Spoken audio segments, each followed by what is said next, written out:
భగవద్గీత అర్జున విషాదయోగం.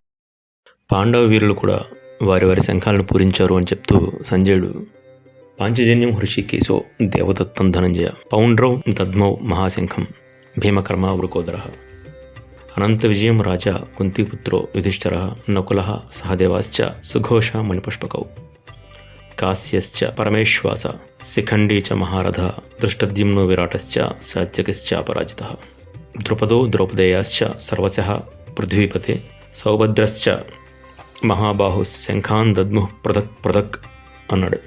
పాండవ సేనకు సేనాధ్యక్షుడు దృష్టద్యుమ్నుడు, సైన్యాన్ని సంరక్షిస్తున్నది భీముడు, ఇంకా పాండవుల్లో పెద్ద ధర్మరాజు. అయినప్పటికీ పాండవుల మార్గదర్శి, వారి అసలైన సంరక్షకుడైన శ్రీకృష్ణుడు ముందుగా తన శంఖాన్ని పూరించారు. ఆయన శంఖం పేరు పాంచజన్యం. సాందీపుడు అనే ముని దగ్గర బలరామకృష్ణ చదువుకున్నారు. ఓనాడు సాందీపుని కొడుకు ప్రభాస తీర్థం, ఇది గుజరాత్లో ఉంది, ద్వారక దగ్గర. దీన్ని సోమనాథ్ అని కూడా పిలుస్తారు. ఈ ప్రభాస తీర్థంలో స్నానం చేస్తుండగా ఓ పెద్ద కెరటం వచ్చి ఆ పిల్లని తీసుకెళ్ళిపోతుంది. అలా ఆ పిల్లాడు సముద్రంలోకి పోయాడు. సాందీపునికి విషయం తెలిసి బలరామకృష్ణుని తన కొడుకుని సముద్రం నుంచి బయటకు తీసుకురమ్మని కోరతారు. ఇక గురువుగారి కొడుకుని తీసుకురావడానికి బలరాముడు కృష్ణుడు సముద్రం దగ్గరికి వెళ్ళి ప్రార్థిస్తారు. అప్పుడు సముద్రుని మాటలు ఎలా అనిపిస్తాయి. ఆ పిల్లాడు నాలో చేరగానే నా లోపల నివసించే పంచజనుడు అనే ఓ రాక్షసుడు ఆ పిల్లాడిని మింగేశాడు అని మాటలు వినిపిస్తాయి. అప్పుడు శ్రీకృష్ణుడు ఆ పంచజనుడు అనే ఆ రాక్షసుడిని పట్టి చీల్చి చూస్తే పిల్లాడి బాడీ మాత్రం ఉంది, ప్రాణం లేదు. ఆ పిల్లాడి శరీరంతో పాటు ఓ శంఖం కూడా ఆ పంచజనుడి శరీరంలో నుంచి బయటపడింది. అప్పుడు శ్రీకృష్ణుడు ఆ శంఖాన్ని తీసుకుని యమలోకానికి వెళ్ళి గట్టిగా ఊతాడు. ఆ భీకర శంఖ నాదానికి యమలోకం అంతా వణికిపోతుంది. అప్పుడు యముడొచ్చి శ్రీకృష్ణుడిని ఏం కావాలి స్వామి అని అడిగితే కృష్ణుడు గురుపుత్రుని ప్రాణాలు ఇమ్మని కోరతారు. యముడు తిరిగి ఆ పిల్లాడి ప్రాణాలను అతని శరీరంలో ప్రవేశపెడతాడు. గురువుగారికి కొడుకుని తిరిగి అప్పగిస్తారు బలరామకృష్ణుడు. ఇక ఆ శంఖాన్ని కృష్ణుడు తన దగ్గర ఉంచుకున్నాడు. పంచజనుడి శరీరం నుంచి వచ్చిన శంఖం కనుక దానిని పాంచజన్యం అన్నారు. పాంచజన్యం హృషికేశో అన్నారు కదా. ఇక్కడ శ్రీకృష్ణుడిని హృషికేశ అనే పేరుతో సంబోధించాడు సంజయుడు. హృషికములు అంటే ఇంద్రియములు, హృషిక ఈశుడు, హృషికేశుడు అంటే ఇంద్రియాలకు అధిపతి. ఇక్కడ ఇంద్రియములు అనే గుర్రాలు లాగుతున్న రథమే శరీరం. రధికుడు అర్జునుడు ఆత్మ, సారథి శ్రీకృష్ణుడు పరమాత్మ. అంటే ఇంద్రియములు అనబడే ఈ గుర్రాల యొక్క కళ్ళెములను పరమాత్మ చేతిలో పెడితే శరీరాన్ని ధరించిన ఆత్మకి విజయం లభిస్తుంది, అంటే మోక్షం లభిస్తుంది.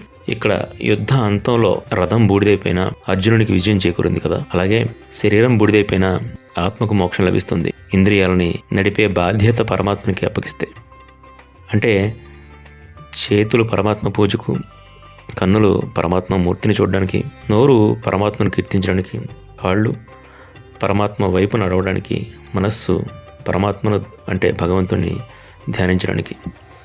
ఇలా వినియోగిస్తే, అంటే ఇంద్రియాలపై అధికారాన్ని పరమాత్మకి అంటే భగవంతునికి ఇచ్చేస్తే ప్రపంచమనే రణరంగంలో విజయం సాధించి మోక్షాన్ని పొందేలా చేసే బాధ్యత పరమాత్మ తీసుకుంటాడు.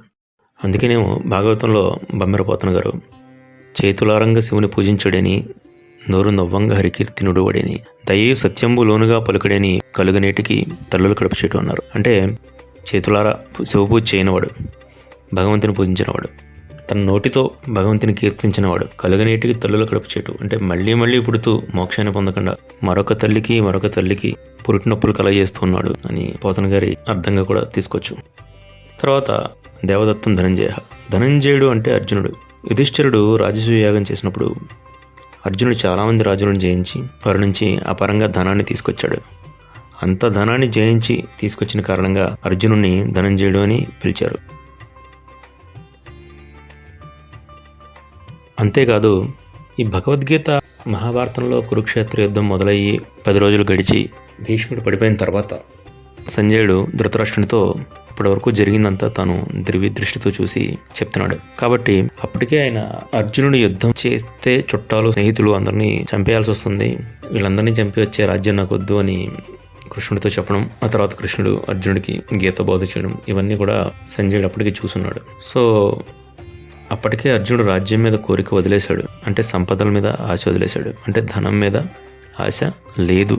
అలా ధనం మీద ఆశని జయించిన వాడు కనుక ధనంజయుడు అని అర్జునుడిని సంజయుడు సంబోధించి ఉండొచ్చు. అర్జునుడు ఊదిన శంఖం పేరు దేవదత్తం.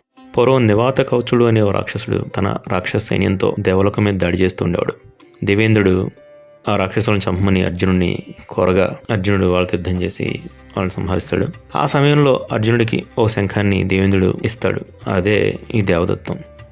ఈ శంఖం కూడా మహా భయంకరమైన ధ్వని చేస్తూ శత్రువుల గుండెలు అదిరిపోయేలా చాలా భీకరమైన శబ్దాన్ని చేసేది.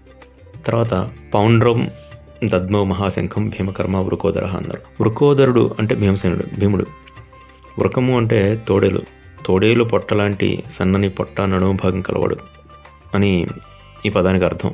నిజానికి భీముడు అతి బలవంతుడైనా కూడా లావుగా లేనివాడు, నాజుకైనవాడు, సన్నని నడుము కలవాడు. ఇంకా భీముని ఉదరంలో వృకము అనే అగ్ని ఉందంట. ఈ అగ్ని పొట్టలో వేసిన ఏ పదార్థాన్నన్నా కూడా అరిగించేయగలదు. అందుకే బాల్యంలో దుర్యోధనుడు భీముడికి విషం కలిపిన అన్నం పెట్టినా భీముడు ఆ విషాన్నాన్ని తిని చక్కగా అరిగించుకోగలిగాడు. అందువల్ల కూడా భీముడిని వృకోదరుడు అంటారు. ఈ వృకోదరుడు ఎలాంటి వాడంటే భీమకర్మ వృకోదర అంటే చూసే వాళ్ళకి భయాన్ని కలిగించేటువంటి పనులు చేసేవాడు అని అర్థం. ఉదాహరణకి భీముడు జరాసంధుడిని రెండుగా చీల్చేశాడు. కీచుకుణ్ణి పిడికిలతో గుద్ది మాంసం ముద్దగా చేసేసాడు. ఇలాంటివన్నీ ఇతరులకు భయాన్ని కలిగించే భీభత్సమైన భయంకరమైన పనులు. ఇలాంటి భీకరమైన పనులు చేసే భీమసేనుడు పౌండ్రము అనే పేరు గల ఓ మహాశంఖాన్ని పూరించాడు. ఇది కూడా భీకర ధ్వనితో శత్రువుల గుండెలు దద్దరిల్లేలా మ్రోగింది. తర్వాత యుధిష్ఠిరుడు అనంత విజయం అనే పేరు గల శంఖాన్ని పూరించాడు. ఇక్కడ అనంత విజయం రాజా కుంతిపుత్ర యుధిష్ఠిర అన్నారు. అంటే యుద్ధ ఫలితం ఏంటనేది సంజయుని నోటి వెంట అప్రయత్నంగానే వచ్చింది.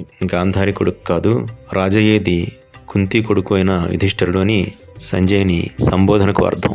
ఎందుకంటే అప్పటికే భీష్ముడు పడిపోయాడు కాబట్టి పాండవులను గెలవగల వీరులు ఇక కౌరవ సేనలో లేరు అని సంజయునికి తెలుసు. కాబట్టి ధృతరాష్ట్రునితో సంజయుడు సూచనగా రాజయ్యేది యుధిష్ఠిరుడేనయ్యా అని చెప్తున్నాడు. తర్వాత నకులః సహదేవాశ్చ సుఘోష మణిపుష్పకౌ. నకులుడు సుఘోష అనే శంఖాన్ని, సహదేవుడు మణిపుష్పకము అనే శంఖాన్ని పూరించారు. ఇక్కడ పాండవులు 5 ఇంకా శ్రీకృష్ణుడికి వీరి శంఖాలకు పేర్లు ఉన్నాయి. అంటే వాటికి ఏదో ప్రత్యేకత ఉంది. అంటే అవి సాధారణమైన శంఖాలు కావు అని అర్థం చేసుకోవచ్చు.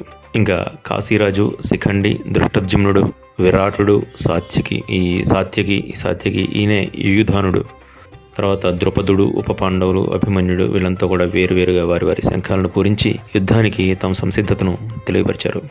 సఘోషోధార్తరాష్ట్రాణం హృదయాన్ని వ్యధారయత్ నభశ్చ పృథివీంచైవ తుములో వ్యనునాదయన్. అంతటా వ్యాపించిన ఆ భీకర శంఖధ్వని భూమి ఆకాశాలను మారుమ్రోగించుతూ దుర్యోధనాదుల హృదయాలను చీల్చివేసెను అని ఈ శ్లోకానికి అర్థం.